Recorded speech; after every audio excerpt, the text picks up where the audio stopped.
Corona के कुछ cases बढ़ रहे हैं, उसके ऊपर आज कल हमारे स्वास्थ्य मंत्री सौरभ जी ने मीटिंग ली थी पूरे स्वास्थ्य मंत्रालय की सभी एक्सपर्ट्स की।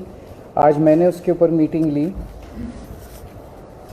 पूरे देश भर का अगर हम देखें तो सेंट्रल गवर्नमेंट ने लगभग 2 हफ्ते पहले 6 स्टेट्स आइडेंटिफाई किए थे जिसमें कोरोना ज़्यादा बढ़ रहा है।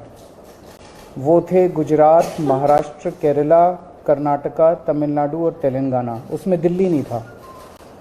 तो उन 6 स्टेट्स में कोरोना ज़्यादा बढ़ रहा है, उनको स्पेशल हिदायतें दी गई थी, भाई आप थोड़ा सा ध्यान रखिए। लेकिन हमने अपनी तरफ से, क्योंकि दिल्ली में अगर हम देखें तो 15 मार्च को लगभग 42 केस थे जो डेली केसेस आते हैं, ये बढ़ के 15 दिन के अंदर 30 मार्च को 295 केस हो गए। तो ये सडन जंप जो है ये थोड़ा सा पहले ही हमने इसको समझने की कोशिश की है कि ये क्यों बढ़ रहा है। तो 30 मार्च को कल की डेट में 295 केस थे। एक्टिव केसेस अभी तक के हो गए हैं 932 और टोटल टेस्ट्स जो हमने कल किए थे वो थे 2363। वैसे अभी कोई चिंता की बात नहीं है, 295 केस है, लेकिन हम समय रहते जो भी स्टेप्स उठाने की ज़रूरत है वो उठा रहे हैं। अभी तक टोटल 3 डेथ्स हुई हैं, उनमें 2 डेथ्स परसों हुई थी और 1 डेथ और 4-5 दिन पहले हुई थी। ये तीनों डेथ्स वो हैं जिसमें साइड डिजीज़ कोमॉर्बिडिटी जो है वो बहुत सीवियर थी तीनों केसेस में। तो ऐसा अनुमान है कि डेथ कोमॉर्बिडिटी की वजह से हुई है और शायद कोरोना इंसिडेंटल था, पर ये कहा नहीं जा सकता। तो उन जैसे एक केस है जिसमें किडनी का ट्रांसप्लांट हुआ था, वो 2-3 महीने से हॉस्पिटल में एडमिट था और उसकी डेथ हो गई।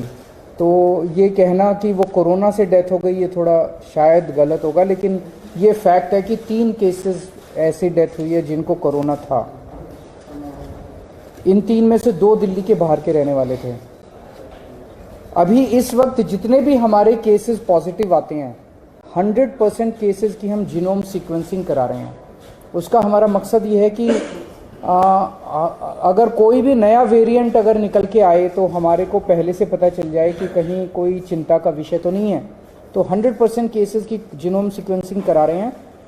इस वक्त जो सबसे प्रिडोमिनेंट वेरिएंट आ रहा है वो है XBB.1.16।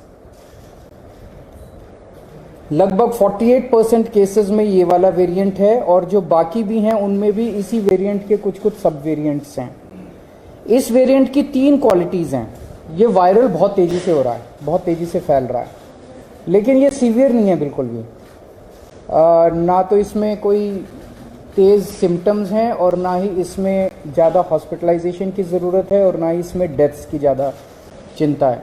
तो सीवियरिटी इसकी कम है, लेकिन इवेजन टू इम्यूनाइजेशन है कि अगर आपने वैक्सीन भी लगवा रखा है तो ये उसकी परवाह नहीं करता, ये उसके बावजूद भी ये इन्वेड कर जाता है।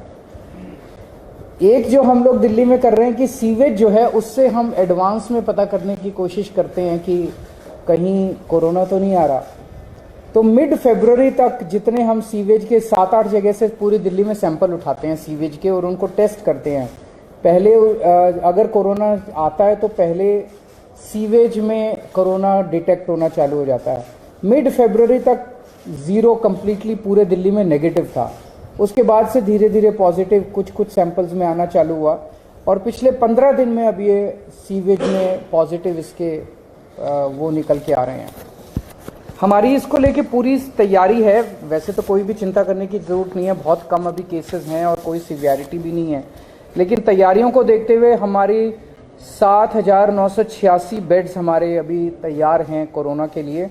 इसमें ऑक्सीजन वाले बेड्स भी हैं, इसमें वेंटिलेटर बेड्स भी हैं, इसमें आईसीयू भी हैं। 7,986 बेड्स हैं जिसमें से 66 बेड्स केवल ऑक्यूपाइड हैं।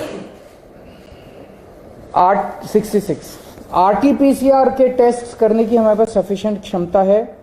लगभग 4,000 टेस्ट हम सरकारी लैब्स में करने के लिए हमारे पास क्षमता है और प्राइवेट लैब्स में तो 1 लाख से ज़्यादा टेस्ट पर डे करने की क्षमता है।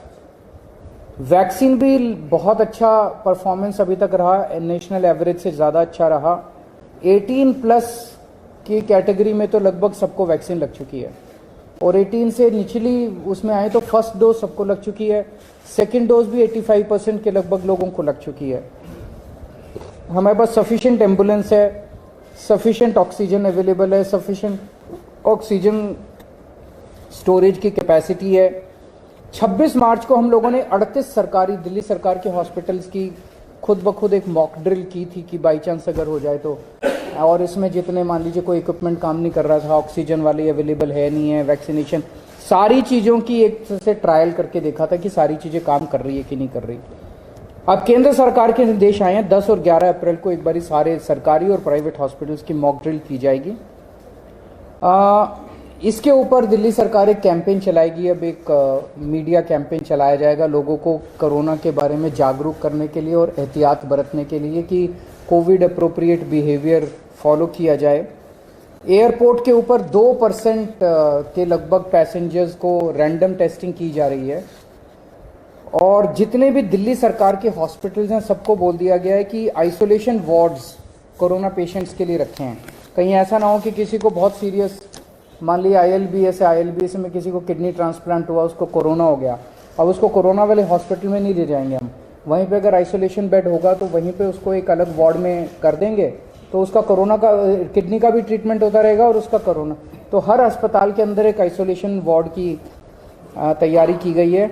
जितने सारी केसेस हैं एक्यूट रेस्पिरेटरी डिजीज़ वाले, उनमें जैसे ही मरीज एंटर करता है हॉस्पिटल में उसको तुरंत मास्क दे दिया जाता है, उनको 100% उनके टेस्ट किए जा रहे हैं। और जितने इन्फ्लुएंजा वाले लाइक सिम्टम्स वाले पेशेंट्स हैं उनको 5% उनके रैंडम टेस्ट किए जा रहे हैं।